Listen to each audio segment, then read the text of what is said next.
I've thought a lot about this principle of preparation in the last few months, not because preparatory experiences are somehow unique to me, but because precisely the opposite is true.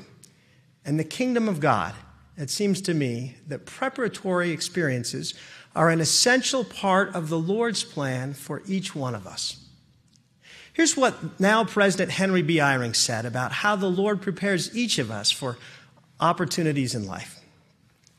Part of the tragedy that you must avoid is to discover too late that you missed an opportunity to prepare for a future only God could see for you.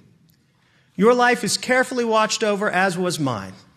The Lord knows both what he will need you to do and what you will need to know. He is kind and he is all-knowing, so you can with confidence expect that he has prepared opportunities for you to learn in preparation for the service you will give. I know that what President Eyring taught is true.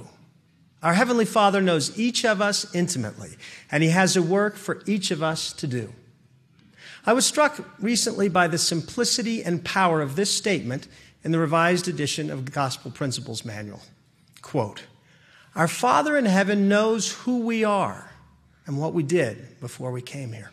He has chosen the time and place for each of us to be born so we can learn the lessons we personally need and do the most good with our individual talents and personalities." Close quote. The Lord also knows what storms lie ahead for each of us. What he said to the brother of Jared before he embarked on his stormy journey to a land of promise might be said figuratively to all of us before we embark on sometimes stormy journeys of our own to eternal lands of promise.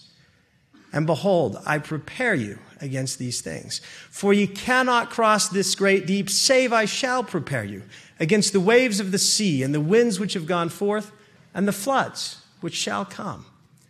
Whether it's trials that would otherwise be impossible for us to bear, or missions that would otherwise be impossible for us to fulfill, the Lord has promised, "I will prepare the way before you, if it so be that ye keep my commandments." As Nephi concluded from his own life experience, the Lord knoweth all things from the beginning. Wherefore he prepareth a way to accomplish all his works among the children of men.